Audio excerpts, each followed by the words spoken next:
저는 서울 송파구에 살고 있는 65살 정혜숙입니다. 현재 연 매출 300억 원 규모의 반찬 브랜드 해숙찬을 운영하고 있습니다. 하지만 딱 10년 전만 해도 저는 강원도 어촌의 작은 식당에서 주방 일을 하던 평범한 사람이었습니다. 그때 제가 가진 전부는 단칸방 보증금 300만 원 뿐이었어요. 남편을 잃고 홀로 아들을 키우며 하루하루를 버텼지만 세상은 참 매정했습니다. 때로는 너무 힘들어 숨이 막히고 다 포기하고 싶던 순간도 많았죠. 그런 제가 어떻게 여기까지 오게 됐을까요? 살면서 정말 기적 같은 일들이 일어났습니다. 10년 전 제 인생을 송두리째 바꿔놓은 그날의 이야기. 지금부터 제 사연 한번 들어보세요. 아침 안개가 바닷물 위로 낮게 깔리면 저는 먼저 칼을 갈아요. 칼날 끝에 고등어 비늘이 반짝이면 오늘도 하루가 시작됐구나 싶습니다. 남편이 떠난 바다를 매일 마주보지만 저는 여전히 바다에게 인사를 건넵니다. 잘 버티고 있어요. 혼잣말이 공기 중에 흩어지고 손은 자동으로 움직입니다. 비린내가 올라오기 전에 손질을 끝내고 무채를 썰어 소금을 뿌립니다. 어촌 식당의 주방은 좁고 덥지만 제 손은 이곳에서만큼은 쓸 데가 분명합니다. 젖은 장화를 벗고 밥상 고두밥을 들여보내면 단골 아저씨들은 젓가락을 탁탁 치며 웃습니다. 그때마다 저는 어깨를 한번 펴고 오늘도 밥값은 했다고 마음속에 도장을 찍습니다. 남편은 풍랑이 심하던 날 돌아오지 못했습니다.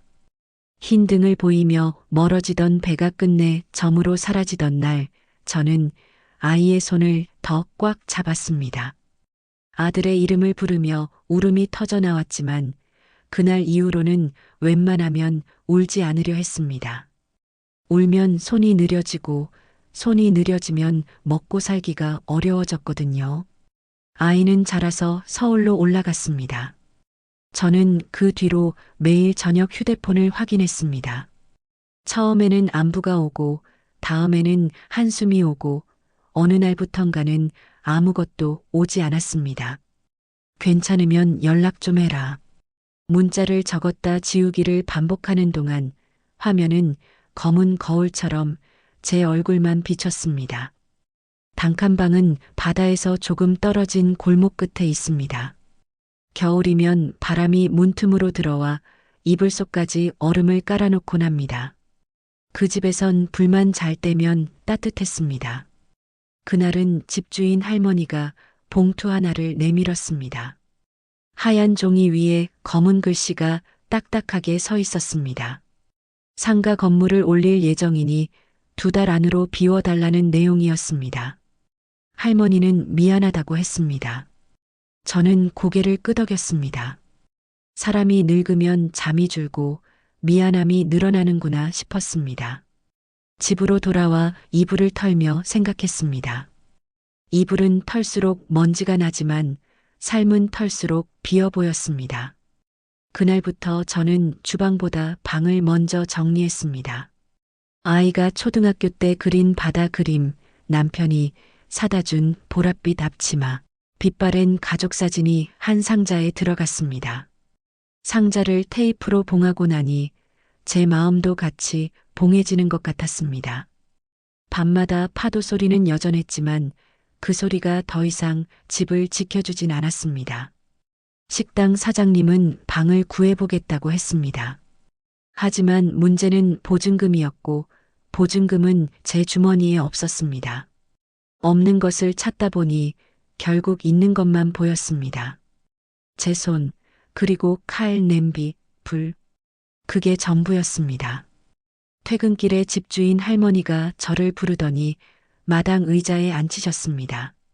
할머니는 손을 비비며 말했습니다. 서울에 아는 집이 하나 있는데 숙식 가정부가 필요하대. 저는 귀가 저릿해졌습니다. 서울이라는 단어는 늘 아들 얼굴을 먼저 떠올리게 했습니다. 제가 묻기도 전에 할머니는 덧붙였습니다. 사람들은 좋아. 방도 따로 주고 손맛 좋다고 소문나면 더 좋은 길도 생길 거야. 할머니는 늘 제 손을 칭찬했습니다. 그 칭찬이 이젠 삶을 옮길 다리가 될 수도 있겠다 싶었습니다. 저는 할머니의 얼굴을 똑바로 보았습니다. 미안함과 배려가 섞인 눈빛이었고 그 눈빛이 이상하게도 든든했습니다. 식당 냉장고를 비울 때 저는 마지막로 고등어 조림을 한 번 더 만들었습니다. 간장과 생강이 끓는 냄비에서 김이 오를 때 저는 마음속에서 오래 묵힌 망설임을 꺼내 다렸습니다. 아들은 어디서 무엇을 하고 있을까요? 전화를 걸지 않는 이유를 100가지쯤 만들어 보았지만 그 어떤 이유도 제 귀를 설득하진 못했습니다. 그래도 저는 전화를 걸지 않았습니다. 찾아오고 싶으면 오겠지요. 아니면 못 오는 사정이겠지요. 사정이란 건 설명을 들어도 모자라고 설명이 없어도 넘칩니다. 짐이라곤 작은 캐리어 하나뿐이었습니다. 그 안에 앞치마와 칼집을 넣었습니다. 칼은 신문지로 여러 겹 싸고 칼집에는 작은 십자 표시를 그려두었습니다. 혹시 잃어버려도 제 것이라는 걸 알아볼 수 있도록요. 여분의 수건 2장과 할머니가 쥐어준 철도 편도권을 넣었습니다. 출발 전날 밤 방의 전등을 오래 바라보았습니다. 빛이 따뜻했지만 전기를 끊으면 금세 사라질 온기였습니다. 저는 스위치를 내리고 창문을 한 번 더 잠갔습니다. 문고리를 잡은 손에 생선 비늘이 두어 조각 붙어 있었습니다. 손을 털며 웃음이 났습니다. 내일도 이 손으로 밥을 할 거라고, 그건 변하지 않을 거라고 스스로에게 말했습니다. 새벽 기차는 바다에서 도시로 사람들을 실어 나릅니다. 좌석 등받이에 등을 붙이고 눈을 감았습니다. 차창 너머 어둠이 물러나자 공장 굴뚝과 다리, 끝없이 이어진 아파트가 모습을 드러냈습니다. 바다는 뒤로 멀어지고 철길의 이음매가 일정한 박자를 만들었습니다. 그 박자에 맞춰 저는 하루 계획을 세웠습니다. 서울에 도착하면 소개받은 집으로 바로 가서 인사를 드리고 손이 필요한 곳부터 찾아야겠습니다. 부엌의 동선과 가스밸브, 칼과 도마의 위치를 먼저 기억해야겠습니다. 모래 대신 먼지가 쌓이겠지만 먼지도 닦으면 사라집니다. 제가 할 수 있는 일은 닦고, 썰고, 끓이고, 나누는 일입니다. 그 일을 잘하면 나머지는 조금씩 따라오겠지요.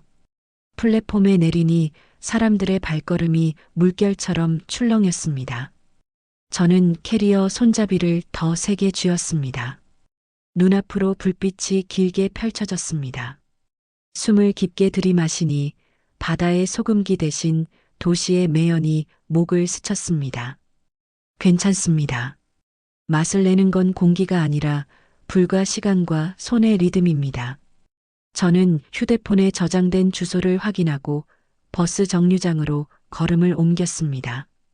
엄지손가락 아래 굳은 살이 단단했습니다. 그 굳은 살은 제 지난날이었고 오늘부터는 제 내일이 될 것입니다. 저는 마음속으로 짧게 인사를 했습니다. 잘 부탁합니다, 서울.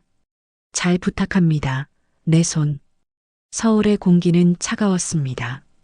기차역을 나서자마자 코끝이 시렸고 회색 건물들이 병풍처럼 둘러서 있었습니다. 사람들은 바다 마을에서보다 훨씬 빠르게 걸었고 서로 눈을 마주치지 않았습니다. 저는 캐리어를 끌며 주소가 적힌 종이를 꼭 쥐었습니다. 버스를 타고 내릴 때마다 낯선 거리 이름들이 흘러갔습니다. 그중 하나에서 내렸을 때 양쪽에 줄지은 카페와 고급 식당들을 지나 조용한 골목 언덕 중간에 높은 담벼락 위로 쏟아있는 집이 보였습니다. 그 집이 바로 제가 일하게 될 곳이었습니다. 대문 앞에서 초인종을 눌렀습니다. 잠시 뒤 단정한 복장의 여성이 문을 열었습니다. 그녀가 바로 그 집의 안주인 박 여사였습니다. 그분은 제 나이를 묻지도 않았고 고향을 묻지도 않았습니다. 대신 짧게 웃으며 말했습니다. 주방은 뒤쪽이에요. 식사 시간은 정해져 있으니 규칙만 지켜주세요. 그 말투에서 저는 낯선 냉기가 느껴졌습니다. 하지만 사람마다 사는 방식이 다르겠지요. 저는 고개를 숙이고 부엌으로 향했습니다. 부엌은 넓고 반짝였습니다. 스테인리스 조리대가 햇빛을 반사했고 냉장고는 제 키보다 컸습니다. 고향 식당에서는 칼과 냄비 하나로도 충분했는데 이곳에는 크고 작은 도구들이 끝도 없이 줄지어 있었습니다. 처음엔 손이 떨렸습니다. 잘못 건드리면 깨질 것 같아서요. 하지만 저는 마음을 가라앉히고 냄비 손잡이를 한번 잡았습니다. 익숙한 온기가 손끝으로 전해졌습니다. 이건 시골이나 여기나 똑같네. 불 앞에서는 늘 같았습니다. 열이 오르고 냄새가 피어오르고 손은 기억대로 움직였습니다. 그날 저녁 박 여사는 식탁 앞에 앉아 조용히 제 음식을 맛봤습니다. 입을 다물고 오래 씹더니 천천히 고개를 끄덕였습니다. 짜지도 않고 기름도 없네요. 자극적이지 않아요. 좋네요.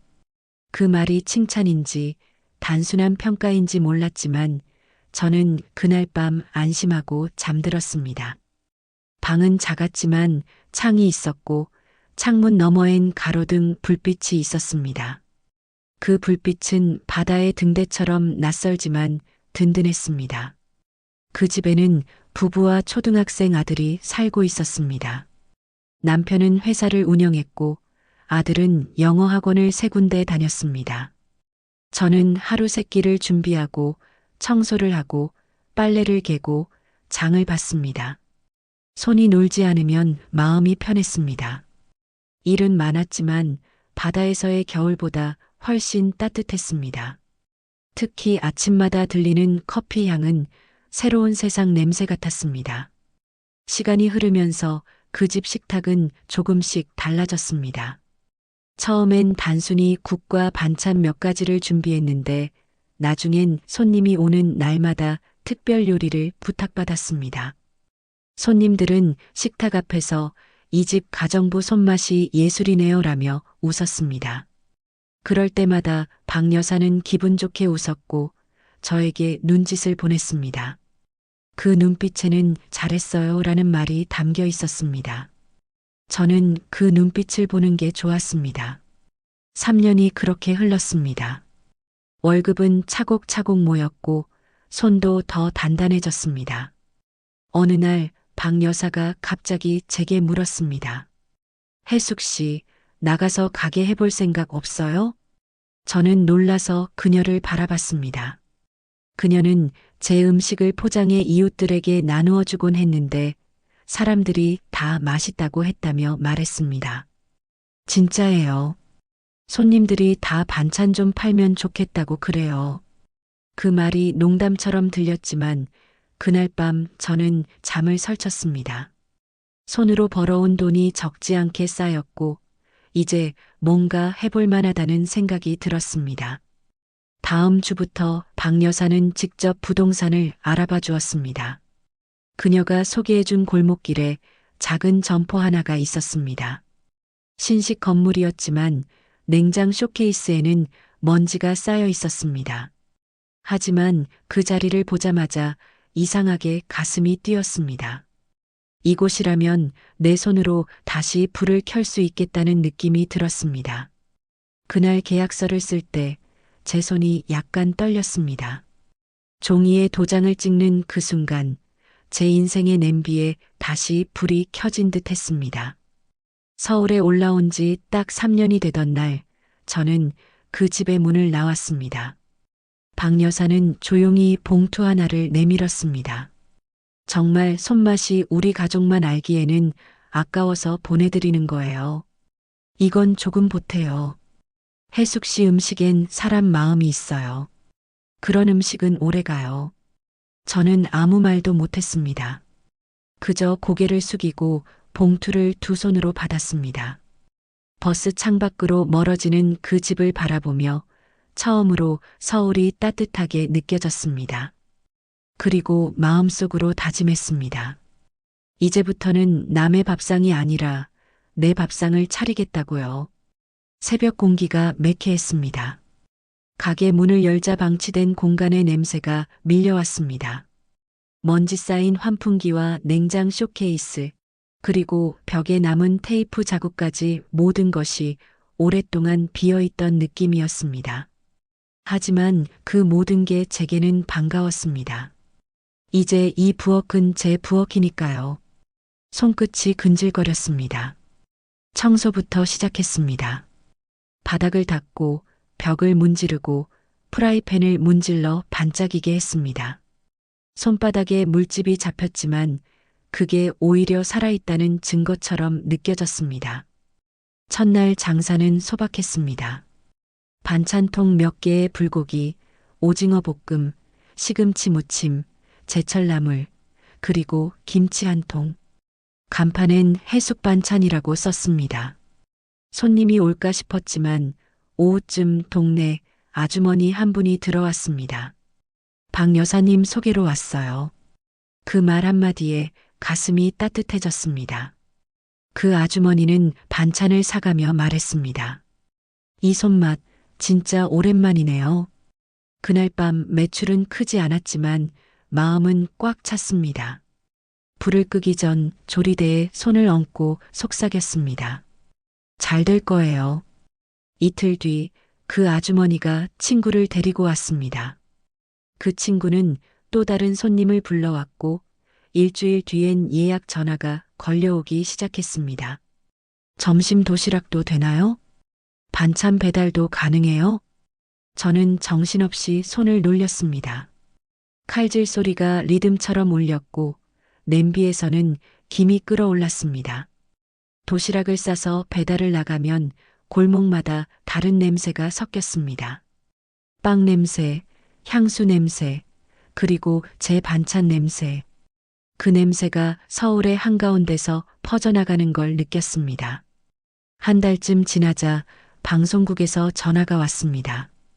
동네에서 입소문이 난 반찬 가게를 소개하고 싶다는 제안이었습니다. 처음엔 거절하려 했지만 마침 가게에 놀러왔던 박 여사가 웃으며 말했습니다. 이제는 얼굴도 알려야죠. 좋은 기회예요. 촬영날 저는 깨끗한 앞치마를 두르고 손을 씻었습니다. 카메라 앞에서 손이 떨렸지만 칼을 잡는 순간 마음이 가라앉았습니다. 평생 이 일로 살아왔어요. 기자가 묻지도 않았는데 그렇게 말이 나왔습니다. 그리고 한 달 뒤 저녁 방송이 나가자 가게는 사람들로 북적였습니다. 손님들이 반찬을 사고 사진을 찍어갔습니다. 누군가는 이 맛이 집밥이에요라고 말했고 또 누군가는 우리 엄마 생각나요라며 웃었습니다. 그 말들이 마음속으로 깊이 스며들었습니다. 그날 이후 가게는 쉬는 날이 없었습니다. 직원을 1명, 2명 뽑게 되었고 주문표는 매일 새로 쌓였습니다. 새벽부터 불을 켜고 밤늦게 불을 껐습니다. 피곤했지만 행복했습니다. 먹고 살기 위해서가 아니라 누군가의 밥상을 책임진다는 마음이 생겼기 때문이었습니다. 은행 통장에 숫자가 늘어났습니다. 월세 걱정도 생활비 걱정도 사라졌습니다. 저는 가게 근처 작은 빌라로 옮겨 살며 모처럼 평온한 날들을 보냈습니다. 그럴 때마다 아들 생각이 났습니다. 지금은 어디서 어떻게 지낼까? 밥은 잘 먹고 있을까? 하지만 연락은 여전히 없었습니다. 기대도 하지 않으려 했습니다. 사람은 각자의 길이 있으니까요. 그날은 방송 이후 가장 바쁜 날이었습니다. 주문이 폭주했고 직원들이 정신없이 움직였습니다. 문을 닫고 정산을 마칠 때쯤 문 앞에 낯익은 그림자가 서 있었습니다. 한참 동안 말을 잊었습니다. 해진 옷차림, 마른 얼굴, 그리고 피곤한 눈. 그는 제 아들이었습니다. 손에 든 종이봉투를 바닥에 떨어뜨리며 말했습니다. 엄마. 그 한마디에 시간이 멈춘 듯 했습니다. 손끝이 떨리고 숨이 막혔습니다. 3년 만이었습니다. 그동안 한 번도 오지 않던 아들이 방송을 보고 찾아온 거였습니다. 밤은 이미 깊었지만 마음은 아직 낮처럼 밝았습니다. 기쁨과 두려움이 뒤섞여 있었습니다. 잘 지냈냐는 말보다 먼저 왜 이제 왔냐는 말이 떠올랐지만 입 밖으로는 나오지 않았습니다. 아들은 무겁게 고개를 숙이고 말했습니다. 엄마, 나 좀 도와줘요. 그 순간 달콤했던 하루의 끝에 묵직한 그늘이 드리워졌습니다. 아들이 가게 문턱을 넘었을 때 저는 눈을 어디에 두어야 할지 몰랐습니다. 그 얼굴은 제가 기억하던 아이의 얼굴이 아니었습니다. 볼이 꺼지고 눈가엔 피로가 내려앉아 있었습니다. 손등에는 잔 흉터들이 남아 있었고 허름한 재킷에서는 담배 냄새가 났습니다. 한때는 웃으면 세상이 환해지던 아이였는데 지금은 어딘가 그늘이 짙게 깔려 있었습니다. 아들은 가게 구석 의자에 털썩 앉았습니다. 손가락이 떨리고 눈빛은 불안했습니다. 저는 물 한 잔을 건넸습니다. 컵을 쥔 손이 덜덜 떨리더니 그가 낮은 목소리로 말했습니다. 엄마, 나 돈 좀 필요해요. 그 말이 공기 중에 떠돌다가 제 가슴을 눌렀습니다. 한동안 말이 나오지 않았습니다. 그동안 무슨 일을 겪었는지 묻고 싶었지만 그의 눈빛은 이미 모든 답을 말해주고 있었습니다. 지쳐 있었고 몰려 있었고 도망치고 있었습니다. 저는 조용히 핸드폰 들었습니다. 모아뒀던 예금 통장의 잔액을 아들에게 송금했습니다. 그는 주저하지 않았습니다. 다음 달까지만 빌릴게요. 정말이에요. 그 말이 익숙했습니다. 언제부턴가 사람들은 다 조금만, 이번만을 붙여 약속하곤 했습니다. 하지만 저는 그 말 뒤에 숨은 절박함을 외면할 수 없었습니다. 그 아이는 제 전부였으니까요. 며칠이 지나도 아들의 연락은 없었습니다. 전화도 받지 않았습니다. 시간이 갈수록 불안이 커졌습니다. 주방 불을 끄고 나올 때마다 문 앞에 그가 서 있을 것 같았지만 빈 골목엔 바람 소리만 있었습니다. 이틀, 3일, 그리고 일주일이 지나자 저는 그가 떠났음을 깨달았습니다. 돈과 함께, 그리고 그 빈자리가 가게 공기까지 무겁게 만들었습니다. 그날 저녁 손님들의 발걸음이 뜸해질 시간 즈음 낯선 남자 2명이 찾아왔습니다. 정장 차림의 얼굴이 굳은 사람들이었습니다. 그들은 제게 아들의 이름을 물었습니다. 저는 놀란 눈으로 대답했습니다. 그들은 서로 눈짓을 주고받더니 낮은 목소리로 말했습니다. 빚이 많습니다. 연락이 안 돼서요. 그 말 한마디에 머릿속이 하얘졌습니다. 그들이 떠난 뒤에도 손끝이 차가웠습니다. 냄비 속에 사골 국물이 끓고 있었지만 아무 냄새도 느껴지지 않았습니다. 며칠 후 새벽에 문을 두드리는 소리에 잠에서 깼습니다. 문을 열자 비에 젖은 아들이 서 있었습니다. 얼굴이 창백했고 입술은 굳어 있었습니다. 그는 제 발치에 무릎을 꿇었습니다. 엄마, 나 좀 살려줘요. 제발. 그 한마디가 너무 익숙해서 오히려 낯설게 들렸습니다. 저는 문을 닫을 수 없었습니다. 그는 다시 제 가게로 들어왔고 가진 돈과 대출을 받아 빚을 정리해 주었습니다. 저는 그를 받아들였습니다. 그날부터 우리는 함께 일하기 시작했습니다. 아들은 처음엔 성실했습니다. 새벽부터 가게 문을 열고 재료를 나르고 계산도 도왔습니다. 손님들도 사장님 아드님이죠? 잘생겼네요. 라며 웃었습니다. 저는 그 말을 들을 때마다 가슴이 벅찼습니다. 이제 정말 새 출발이구나. 하지만 평온은 오래가지 않았습니다. 아들은 점점 늦게 나오기 시작했습니다. 전화는 자주 꺼져 있었고 얼굴에는 다시 그 불안한 그림자가 드리워졌습니다. 냄비에서 국이 넘쳐도 그는 휴대폰을 붙잡고 있었습니다. 어느 날 단골 손님이 조심스럽게 말을 꺼냈습니다. 요즘 가게 분위기가 좀 다르네요. 반찬 맛이 예전 같지 않아요. 그 말을 들었을 때 저는 손에 들고 있던 젓가락을 놓쳤습니다. 불 앞에 서 있던 제 그림자가 길게 늘어졌습니다. 저는 다시 불을 켜고 냄비를 뒤적였습니다. 그런데 손끝이 더 이상 익숙하지 않았습니다. 온기가 사라진 것 같았습니다. 며칠 뒤 재료 대금이 밀려 있다는 연락이 왔습니다. 장부를 확인해 보니 계산이 맞지 않았습니다. 며칠 사이에 돈이 빠져나가 있었고 카드 거래 내역엔 낯선 곳에 이름들이 찍혀 있었습니다. 저는 그날 밤 아무 말 없이 문을 닫았습니다. 불빛 아래에 놓인 아들의 지갑에서 도박장 차용증이 나왔습니다. 심장이 내려앉았습니다. 손이 떨렸고 눈물이 저도 모르게 흘렀습니다. 또였구나. 그 한마디가 머릿속에서 맴돌았습니다. 다음 날 아들은 아무 일 없다는 듯 가게로 나왔다가 금방 사라졌습니다. 손님이 줄었고 장사도 예전만 못했습니다. 저는 아무 말도 하지 않았습니다. 그저 다시 냄비를 불 위에 올렸습니다. 불은 여전히 뜨거웠지만 제 마음은 이미 식어가고 있었습니다. 불 앞에서 처음으로 손이 멈췄습니다. 그날 밤 집으로 돌아왔을 때 제 눈앞엔 열려있는 서랍과 엄마 미안해라는 쪽지만 남겨져 있었습니다.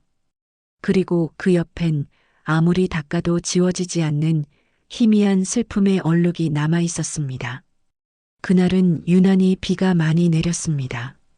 하늘이 무너지는 듯 쏟아지는 빗 속에서 가게 문을 닫을까 고민하던 참이었습니다. 그때 문 앞에 낯익은 그림자가 섰습니다. 젖은 머리카락과 구겨진 옷, 그리고 초점 없는 눈빛. 아들이 또 돌아온 것이었습니다.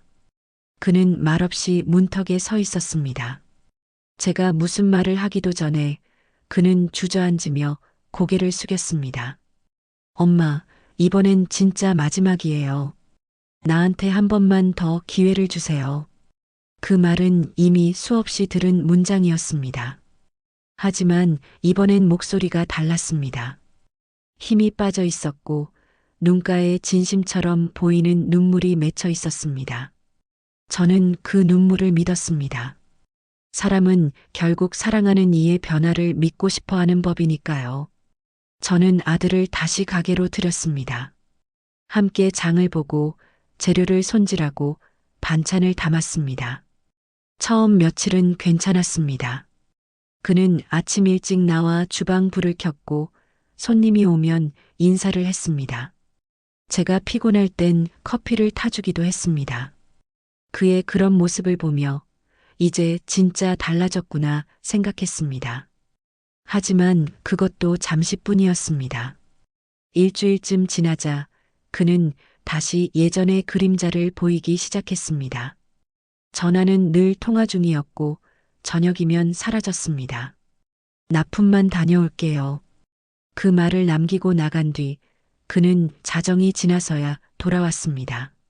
눈은 충혈되어 있었고 손엔 이상한 영수증이 구겨져 있었습니다. 며칠 뒤 도매상에서 전화가 왔습니다. 재료 대금이 밀렸다는 말이었습니다. 그날 장부를 정리하다가 저는 비로소 모든 걸 알아차렸습니다. 이번엔 돈뿐 아니라 제 마음까지 잃었다는 걸요. 손님들의 발길은 더디게 끊겼습니다. 누군가는 서비스가 예전 같지 않다고 말했고 누군가는 요즘은 맛이 좀 변했네요. 라며 씁쓸히 웃었습니다. 불 앞에서 손을 움직이면서도 저는 아무 맛도 느끼지 못했습니다. 아들의 얼굴만 떠올랐습니다. 그 얼굴 속엔 후회와 무책임이 뒤섞여 있었습니다. 저는 더는 눈을 맞출 수가 없었습니다. 결국 저는 결정을 내렸습니다. 가게를 정리하기로. 불을 끄고 냉장고에 전원을 내렸습니다.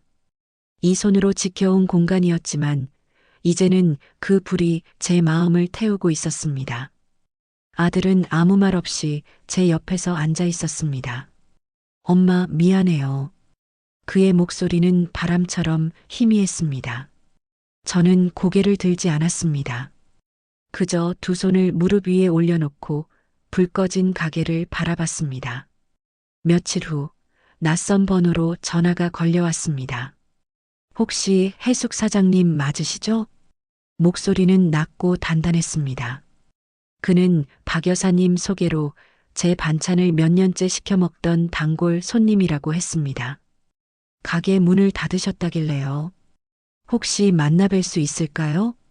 저는 처음엔 거절하려 했지만 이상하게도 그 목소리가 낯설지 않았습니다. 약속 장소는 근처 카페였습니다. 카페 안에서 기다리던 사람은 50대 중반쯤 되어 보이는 남성이었습니다.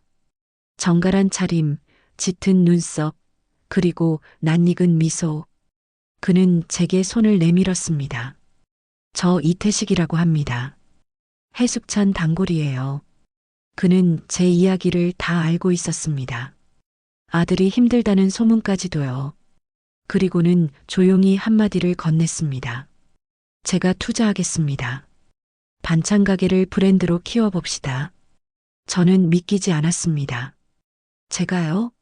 저는 그럴 형편이 아닌데요. 그는 미소 지으며 고개를 저었습니다. 형편이 아니라 손맛이 문제죠. 해숙 씨 손에는 이야기가 담겨 있습니다.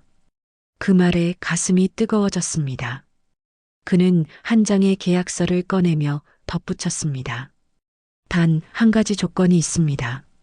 아드님이 돌아오면 같이 일하지 마세요. 그분은 제게 보내주세요. 제가 대신 가르치겠습니다. 순간 마음이 복잡했습니다.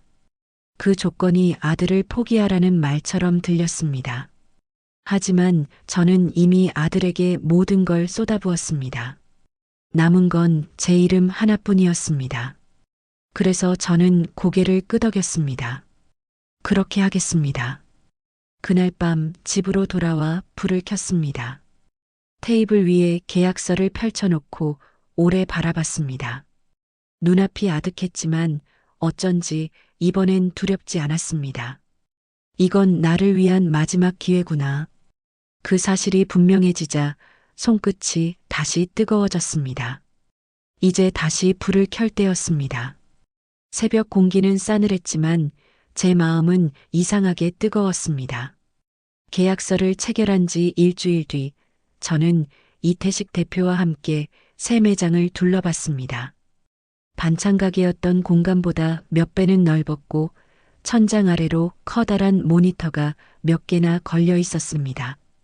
대표는 제게 말했습니다. 이곳이 이제 해숙 씨의 주방이 될 겁니다. 그 말이 믿기지 않아 잠시 멍하니 섰습니다. 그동안 불 앞에서 지새운 세월이 주마등처럼 스쳐갔습니다.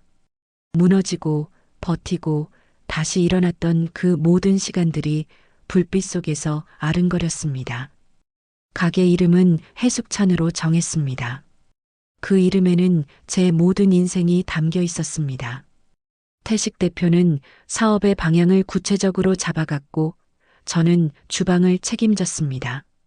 처음에는 반찬 종류를 단순히 유지하려 했지만 대표는 말했습니다. 이제는 전국 어디서든 먹을 수 있게 해야죠. 택배로요. 그 한마디에 가슴이 뛰었습니다. 손맛이 바다를 떠나 도시로 그리고 전국으로 흘러간다니 꿈도 꾸지 못했던 일이었습니다. 새로 고용된 직원들과 메뉴 개발을 시작했습니다. 매일 아침 시장에 나가 재료를 고르고 밤엔 새로운 양념 비율을 시험했습니다. 젊은 조리사들은 저보다 빠르고 능숙했지만 경험만큼은 따라오지 못했습니다. 그들이 재료를 다듬을 때마다 저는 곁에서 자세히 알려주었습니다. 생선은 때깔보다 눈을 먼저 봐야 해요. 눈이 살아있어야 신선한 거예요. 그 말을 들은 젊은 직원은 놀란 듯 고개를 끄덕였습니다. 그때 문득 깨달았습니다. 나는 이제 혼자 불 앞에 서는 사람이 아니구나. 3개월이 지나자 첫 번째 제품이 나왔습니다. 엄마 손밥상 세트. 저의 손맛이 그대로 담긴 반찬들이 정성스럽게 포장되어 나갔습니다. 첫 주문이 들어온 날, 저는 상자를 감싸며 속삭였습니다. 가서 잘 지내요. 마치 자식을 보내는 마음이었습니다. 택배 기사님이 상자를 싣고 떠나자 마음 한켠이 허전하면서도 뿌듯했습니다. 그 후로 일은 눈 깜짝할 사이에 커졌습니다. 하루에 몇 건이던 주문이 100건, 1000건으로 늘어났습니다. 태식 대표는 투자자들을 불러 모았고 저는 공장처럼 바빠진 주방을 지켰습니다. 새로 들어온 직원들에게 레시피를 가르치고 품질을 점검했습니다. 그들은 제게 대표님이라고 불렀습니다. 그 말이 아직 낯설었습니다. 불과 몇 해 전까지만 해도 단칸방에서 불을 끄던 사람이었으니까요. 사업이 커질수록 두려움도 커졌습니다. 혹시 또 무너질까, 누군가를 다시 믿었다가 상처받을까 하는 마음이 가끔 밀려왔습니다. 그럴 때마다 저는 주방 한 구석에 있는 낡은 칼을 꺼내 손질했습니다. 고향에서 쓰던 칼이었습니다. 칼자루에는 여전히 바닷물 냄새가 밴 듯했고 손에 쥐면 마음이 차분해졌습니다. 그 칼이 제 인생의 중심을 잡아주는 무게 같았습니다. 태식 대표는 일보다 사람을 먼저 챙겼습니다. 직원들에게 식사 시간을 꼭 지키게 했고 무리하지 않도록 배려했습니다. 그 덕분인지 회사의 분위기는 언제나 따뜻했습니다. 어느 날 그는 제게 물었습니다. 아드님은 요즘 연락 없으시죠? 저는 잠시 멈칫했습니다. 예, 그 아이는 이제 제 길을 가고 있겠죠. 대표는 고개를 끄덕였습니다. 그게 맞아요. 사람은 누구나 자기 불을 찾아야 하니까요. 그 말이 마음에 남았습니다. 불을 켠다는 건 단순히 빛을 내는 게 아니라 다시 살아가는 일이라는 걸 그때 알았습니다. 사업은 계속 성장했습니다. 방송 출연 제의가 들어왔고 매출은 달마다 치솟았습니다. 택배 물류 창고가 생기고 직영점이 하나둘 생겨났습니다. 처음에는 숫자가 실감나지 않았습니다. 하지만 어느 날 회계 직원이 말했습니다. 대표님, 이제 우리 회사 연매출 300억 넘었습니다. 그 말을 듣는 순간 눈물이 났습니다. 숫자가 아니라 그 안에 담긴 제 세월이 보였기 때문이었습니다. 밤에 혼자 사무실 불을 끄며 창밖을 보았습니다. 서울의 불빛이 반짝였습니다. 어릴 적 아들과 바닷가에서 봤던 별빛보다 더 많고 더 눈부셨습니다. 하지만 저는 알고 있었습니다. 그 불빛 하나하나가 수많은 사람의 땀과 눈물 위에 켜졌다는 걸요. 저는 조용히 속삭였습니다. 고맙습니다.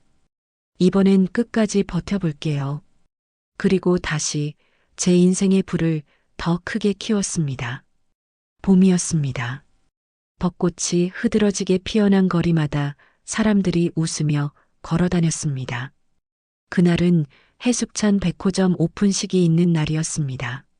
매장 앞에는 현수막이 걸리고 직원들은 분주하게 움직였습니다. 대표님, 방송팀 오셨습니다. 누군가의 외침에 고개를 들었습니다. 방송국 카메라가 불빛처럼 번쩍였고 사회자가 마이크를 잡고 서 있었습니다. 수많은 플래시 속에서 저는 천천히 단상 위로 올랐습니다. 시골에서 300만 원 들고 서울로 상경하고 오늘 이 자리까지 오는데 딱 10년이 걸렸습니다.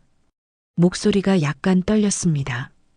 하지만 그 떨림은 두려움이 아니라 벅찬 기쁨이었습니다. 사람들이 박수를 쳤고 카메라 렌즈들이 일제히 제 얼굴을 향했습니다.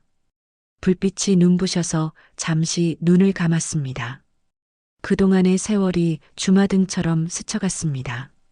바닷가 식당의 기름 냄새, 단칸방의 찬바람, 그리고 무너졌던 가게의 불빛까지 모든 것이 한 줄기 눈물로 엉켜 가슴을 타고 흘러내렸습니다. 행사가 끝난 후 태식 대표가 다가와 어깨를 두드렸습니다. 정말 고생 많으셨습니다. 이건 해숙 씨의 이야기이기도 하지만 많은 사람의 희망이에요. 그 말에 저는 고개를 숙였습니다. 희망이라 그 단어가 낯설지 않게 들린 건 참 오랜만이었습니다. 그날 저녁 집으로 돌아와 휴대폰을 켰습니다. 백호점 오픈식을 보여주며 저의 이야기가 기사로 나왔습니다. 제목이 보였습니다. 바다에서 시작된 한 여성의 손맛이 이제는 대한민국의 밥상이 되다. 사진 속 제 모습이 어색하게 웃고 있었습니다. 그 순간 전화기가 울렸습니다. 번호를 보자 심장이 멎을 듯 했습니다. 아들이었습니다. 몇 년 만에 전화였습니다. 손끝이 떨렸지만 저는 천천히 전화를 받았습니다. 엄마 기사 봤어요. 짧은 침묵이 흘렀습니다. 목소리는 예전보다 낮고 조심스러웠습니다. 나 정말 미안해요. 이제는 제대로 살고 싶어요. 제발 한 번만 기회를 주세요. 그 말에 심장이 쿵 내려앉았습니다. 하지만 이번엔 예전처럼 흔들리지 않았습니다. 그동안의 세월이 제 마음을 단단하게 만들었으니까요. 다음 날 그는 직접 찾아왔습니다.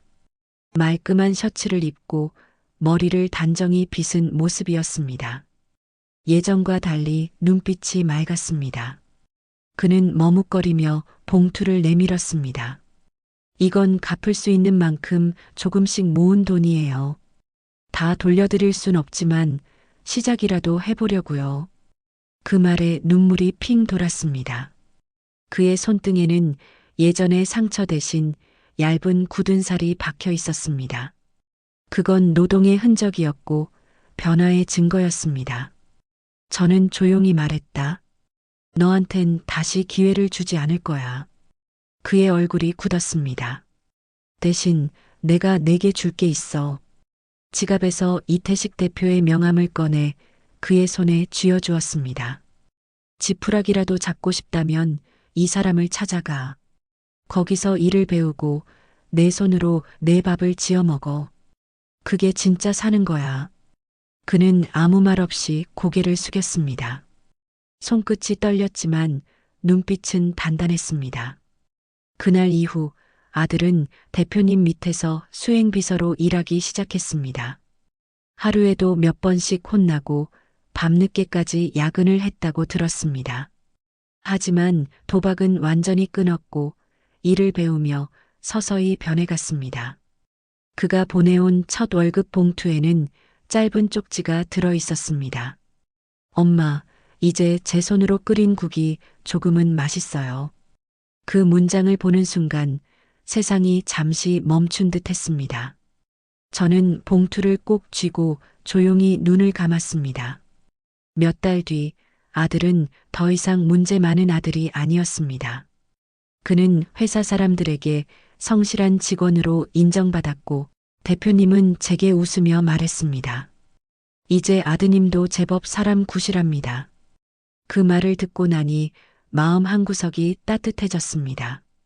그날 낮에 저는 아들의 오피스텔에 찾아가 저녁을 차려놓고 조용히 집으로 돌아왔습니다.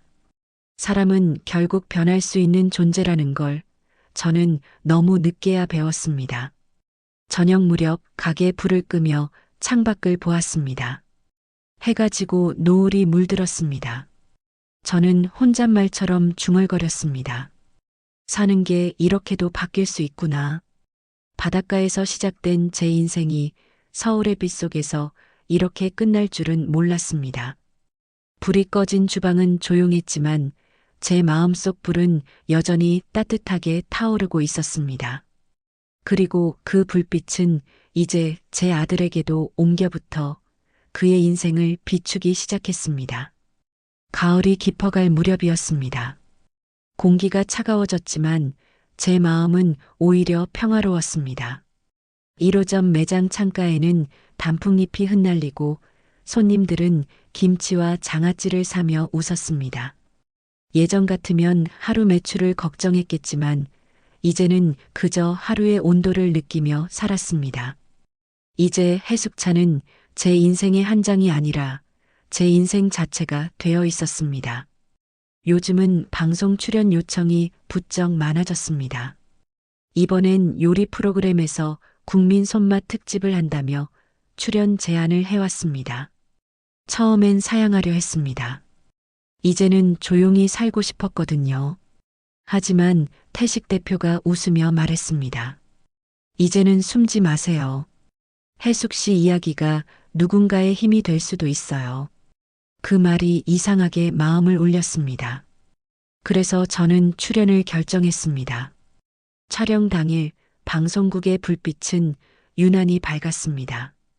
카메라가 돌아가고 조리대 위에는 고등어와 무, 생강, 간장, 설탕이 가지런히 놓였습니다. 그 재료들은 제 인생의 모든 시간을 상징하는 듯 했습니다. 카메라 감독이 촬영 시작합니다라고 외쳤고 저는 손에 칼을 쥐었습니다. 칼끝이 반짝였습니다. 저는 평생 불 앞에 서 있었어요. 나도 모르게 그렇게 말이 나왔습니다. 처음엔 생계를 위해, 나중엔 누군가의 밥상을 위해, 이제는 제 마음을 위해요. 그 말이 끝나자 스튜디오 안이 잠시 조용해졌습니다. 그때 누군가 문 뒤에서 서성이는 기척이 들렸습니다. 고개를 돌리니 문간에 낯익은 얼굴이 서 있었습니다. 아들이었습니다. 그는 단정한 정장을 입고 조심스레 고개를 숙였습니다. 촬영이 끝난 뒤 그는 조용히 다가와 제 앞에 섰습니다. 엄마, 저 이제 괜찮아요. 목소리가 낮았지만 그 안엔 단단한 확신이 있었습니다. 대표님 덕분에, 그리고 엄마 덕분에 많이 배웠어요. 저는 그 말을 듣는 순간 손끝이 미세하게 떨렸습니다. 그가 진심으로 변했다는 걸 느꼈습니다. 우리는 방송국 뒷마당의 벤치에 앉았습니다. 늦가을의 바람이 부드럽게 스쳤습니다. 엄마, 나 이제 조금은 사람 구실해요. 정말 힘들 땐 엄마 고생시킨 거 생각했어요. 그 말에 눈시울이 뜨거워졌습니다. 아들은 제게 작은 상자를 내밀었습니다. 그 안에는 낡은 십자 표시가 새겨진 칼집이 들어 있었습니다. 제가 평생 써오던 그 칼이었습니다.